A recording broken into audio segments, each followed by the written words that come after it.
All right, we're coming up on the end of our Haskelling's video series. We have just 2 more videos left. So in this first one, we're going to look at adding hints to our exercises, particularly to use in conjunction with the watcher element of our Haskelling's program. So the first thing you can see that we've added is with our exercise info, we've just added this new field, the hint.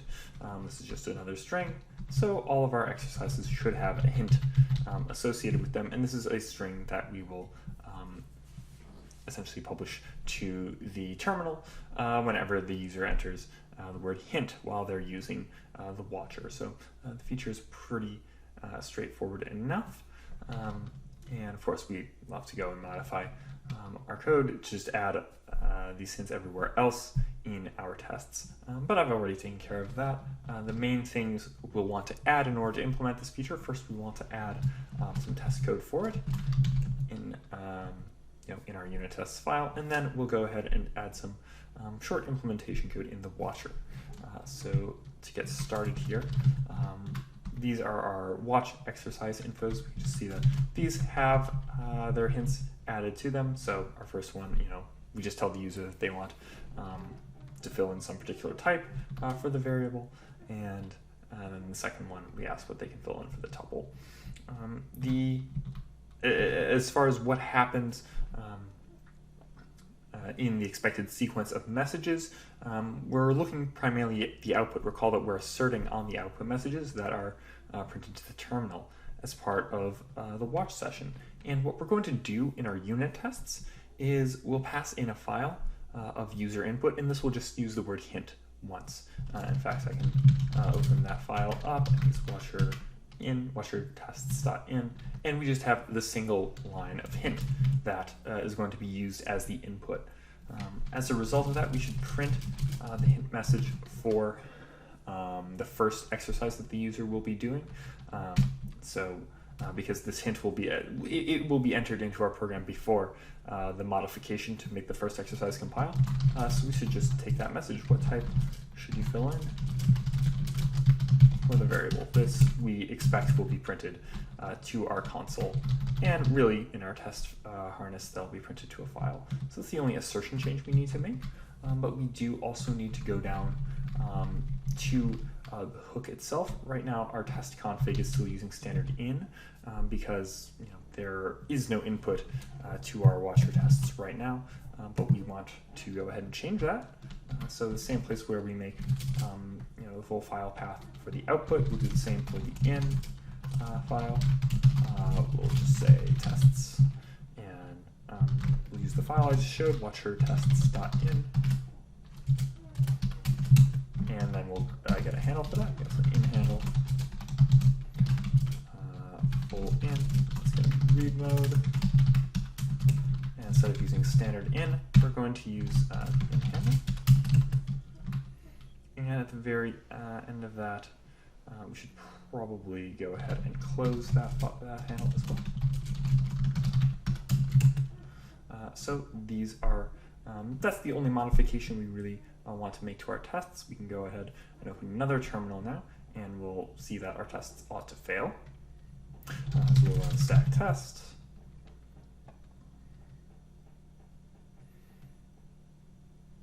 And these are all of our previous tests. But the watcher tests, we should see an assertion failure here. Has to run through all of the different file modifications. And so we see it didn't find all the expected messages. The first message that it didn't find is our hint message. What type should you put in for the variable? I actually misspelled that. It says should you in. We missed the word fill. So we'll go back and fix that. Otherwise, our tests are doing what they want.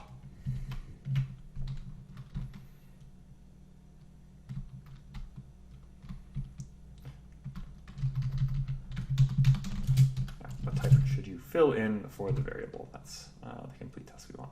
All right. Now we'll go ahead into our watcher code where we'll start making the appropriate modifications for this. And this will come down in the exercise watch whenever we are looking at a particular when we're looking at a particular exercise, we have already this process code that will tell us what to do and what we're waiting for. And so you'll notice that we have this take mvar signal mvar, this line. And this is essentially our join point. This is where we join with the thread that's waiting for the exercise to be complete. So we want to add essentially an input thread before that. So we'll definitely want to fork this off, and we'll go ahead and write this IO action down here. So watch for user input. We're just going to do hints for right now, but it's also conceivable that we might have different commands that a user can do within their exercise. So that's we're going to keep this a little bit open-ended. And the other constraint we'll add on this particular function right now is that it will only do one iteration of dealing with a single line of user input. So we're actually going to wrap this in the forever construct. And we'll pass our existing config, and we'll pass the first exercise. Because that's the active exercise within this process, and we'll also want to get that thread. We are running it forever, so we don't want, we fork it off so we don't worry about it blocking us, but we also want to make sure we clean up those resources when we're done. So let's save the thread ID, and then once we've run the stop action, we can go ahead and kill that thread. And now the main thing for us to fill in is essentially the handling of this input line. So in this function, we do want to be wary of reading the end of file character, just because in our tests, when we only pass a single line file, that will get consumed and then we'll be at the end of file, and we don't actually want to read the end of file. That'll cause an error in our tests, and it's a little annoying to deal with. So the first thing we're going to check is we're going to say whether our input handle is at the end. So like in is at.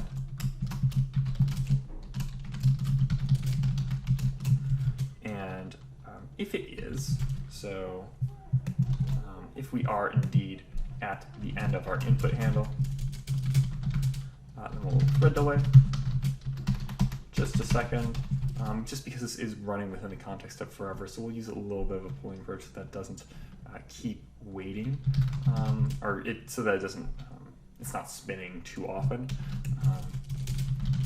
We could potentially have a better solution for this later when the program's a little more refined. Otherwise, we're going to call prod read line. Remember, this just wraps calling getLine on the input handle for our config. So we're going to read the line from our config, and if that happens to be hint, then we're going to use prod put string line with our config, and we're going to output the exercise hint for that input. And that's really all there is to it.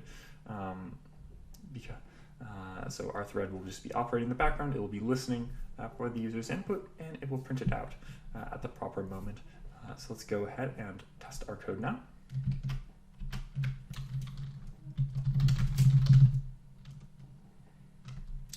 Have to add an import.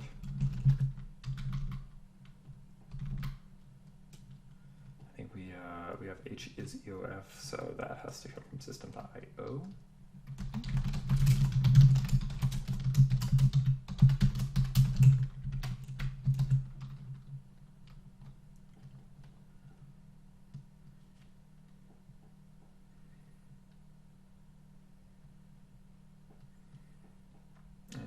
Watcher tests, see if there's any issues here.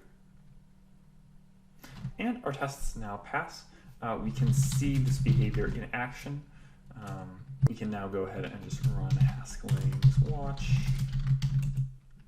And we can see we have our first file. There's a slight problem, I guess, where the input line here appears in red.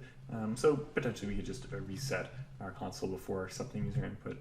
But now we can see we get the hint, and our program tells us exactly what the hint is. If we go ahead, just off screen, I'm modifying the file, compiles that exercise, and and then we get a different hint for our second exercise. So that's pretty much all there is to it. That's our hint functionality. Make sure you come back next week. We'll have one more video on adding a new feature to our Haskellings program, and then we'll pretty much be ready to sort of put it up in an open source sense so that people can start adding different exercises to it.